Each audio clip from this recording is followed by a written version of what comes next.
If you feel like you're using way too much energy while treading water, this video I will highlight a couple of points that will help you feel more relaxed.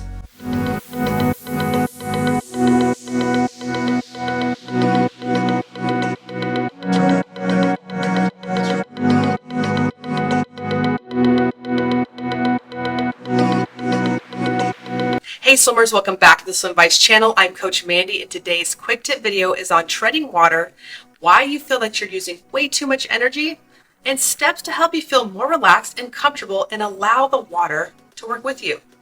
If you're ready to take the next steps in order to achieve an efficient treading water technique where you're able to tread water easily for 2 minutes or more, hit the pinned comments below and join my SWIMVICE program today. You will have access to my treading water course and plus so much more. All right, let's get into detail on how to make treading water easier.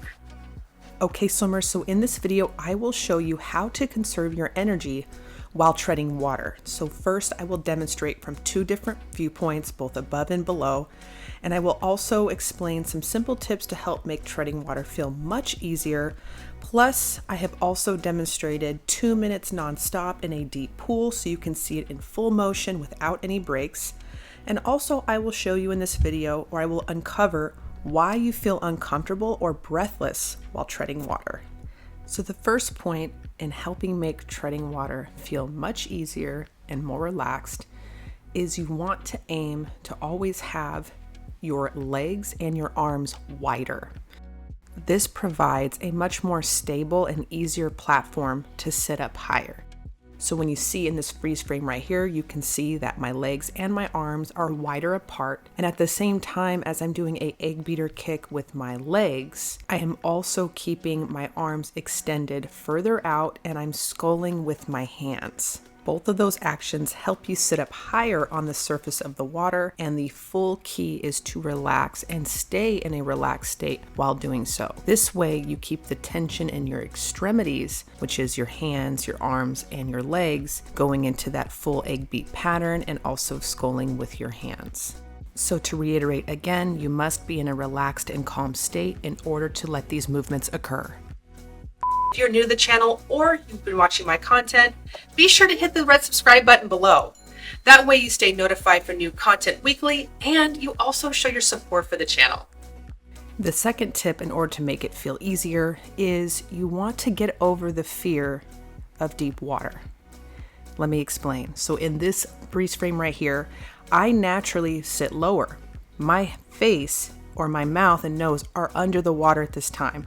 That's because I'm stopping my sculling and also exhaling. So naturally I do sit lower. I don't naturally float on the surface, but I know that if I stay relaxed, I will pop back up with just a little bit of sculling and continuing the same pattern. Once I do, I quickly take another inhale and there's no issues. Just to demonstrate further on this point, I will put myself in a position of a kind of a semi-back float, not perfectly on the surface, and you'll see that naturally I sit with my body at an angle down, sinking. But what does stay afloat in this freeze frame is my head position and my lungs sit higher, because naturally that's where your buoyancy will always be. And it's okay that your legs or your body's sinking. The key is that you don't panic and you learn how to relax and allow the water to support you enough to where you will always be higher on the surface. And this will help you relax fully without triggering unnecessary tension and panic and rushed movements that would further pull you vertical. And that would actually make you completely sink. So the key is that relaxed state. So here I am demonstrating in a 7-foot deep pool, and I'm going to show you that relaxed state again, but in a more vertical position, and I'm just sitting. So naturally this is where I sit, and if I relax, I will pop up just enough to where my nose is out of the water, but I'm not able to breathe. I still float higher up. Now what's going to prop me up is a little bit of sculling, not a lot, and also getting my legs into position for egg beater. Both of those things happening will help support me evenly, And if one doesn't do anything, then the legs will take over. So if my sculling isn't really doing anything, then I'm going to have more of an egg beater kick. Vice versa, if I do not use my legs, then I'm going to have a stronger skull. So again, it's important to actually just get used to your center of buoyancy first, and that will overall help you feel more relaxed on knowing exactly how much energy you need to do in order to scull and use an egg beater pattern. So here I am demonstrating treading water with no breaks for 2 minutes straight, just so you can see the full sequence all the way through.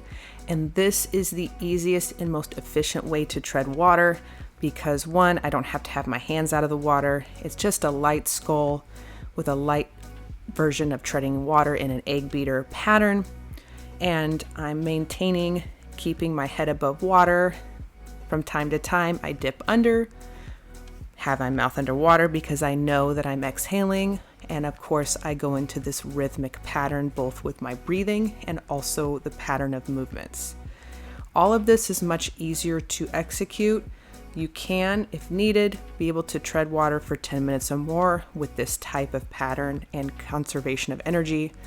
But if you need more power, of course, that egg beater would be much more rapid, higher tempo, and my hands would be out of the water. But to conserve energy and make this feel easy without much effort, this is the pattern to aim for. Another reason why I prefer an egg beater pattern for a longer moment of time when treading water is because my legs are alternating side to side, and if I go into a breaststroke kick, I end up using more energy. I feel a little more out of breath, but this pattern is much easier, and you can see everything is maintaining pretty fluid. There's no bubbles or turbulence. I'm not fighting the water.